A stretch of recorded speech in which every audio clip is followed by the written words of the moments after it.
In this video, we'll see how we can handle inline form validation with InertiaJs and Laravel. On the screen, we have a to-do list where each item can be edited by clicking the edit link, write in the change, and press the save button. To see how all this works, let's take a look to our index to-dos component. As you can see, we loop through the to-dos and choose whether to display the to-do item or the form, based on whether the current to-do ID matches the form ID. The form is set whenever we click on the edit link. So if we go to the edit method, we see that the only thing it does, it sets the current form to the passed-in to-do. Another thing worth noticing is that if we scroll up, we see that we already tried to display the validation messages for the description field. However, if we go back in the browser, we see that things aren't exactly working as expected.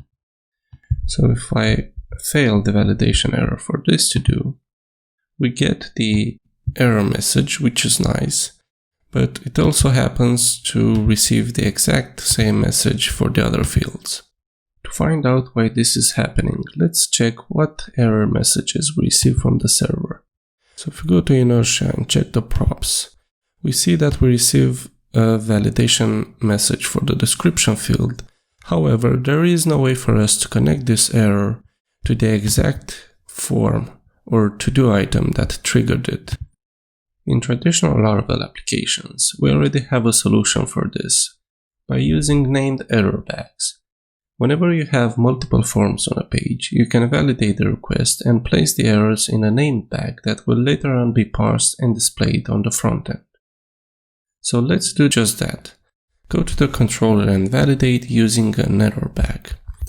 So if you go to our to-dos controller, on the update method, you see that we have the request validation set up here, but we can validate with a named bag. So validate with bag, and to give it a precise name, we'll use to-do dot and to-do ID. This way, the bag name will be unique. So now if we go back to the browser and make this fail, if we go to the errors, you'll see that we no longer receive any errors.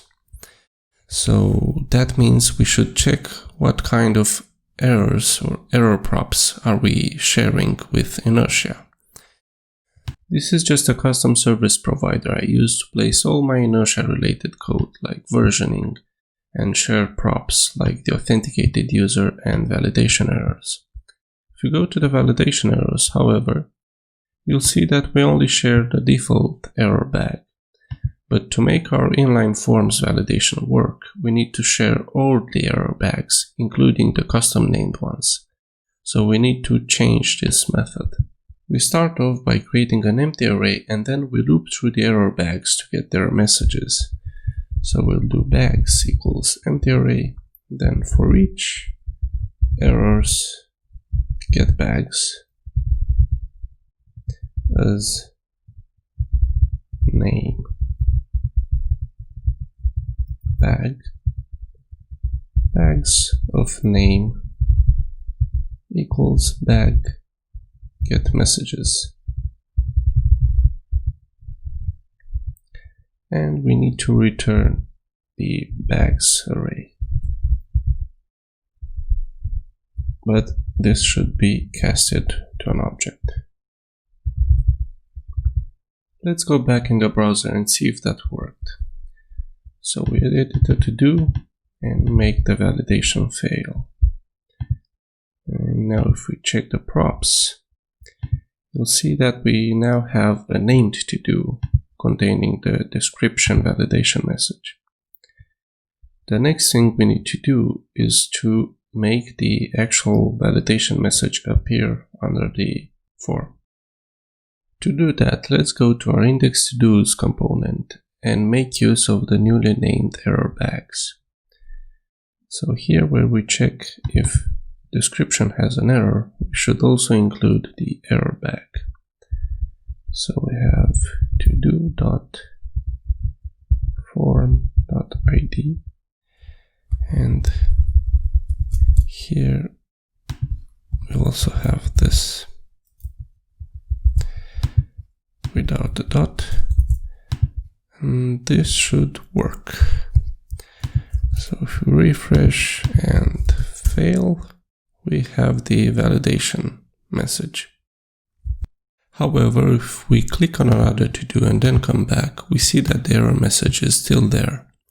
And that's because we never clear the past validation error messages. And we could do that whenever the user clicks on the edit link. So if we go to the edit method, we could delete any past validation errors like this. Delete this page errors to do of ID. This way, whenever we click on the edit button, we delete any previous errors that we might have. So if we go and refresh the browser and reproduce the behavior, we have now cleared the past validation error message. One thing I like to do is to extract an error method as a mixin and use it throughout the entire application. It looks something like this. So instead of writing this whole thing, we could just write error description and todo.form.id, and the same for the error message.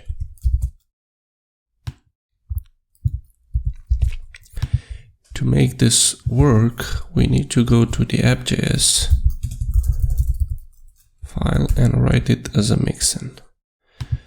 So let's do it here. View.mixin object methods error, and the first argument is the field and the second one is the error bag, which is default. And now we need to check if we even have an error bag to begin with. So this is the first check we'll do. So if this page errors has own property error bag. So if we don't have the error bag, we need to return null. And the second check we need to do is check if whether the passed in bag contains an error message for the field. So if this page errors of error bag has own property of the field. And if that's true, we need to return the first error message. So return this page errors error bag field of 0 and default to null.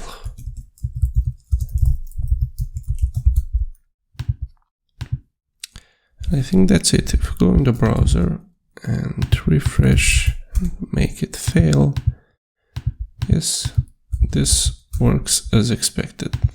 That's it. That's how you do inline form validation with InertiaJs and Laravel. Bye.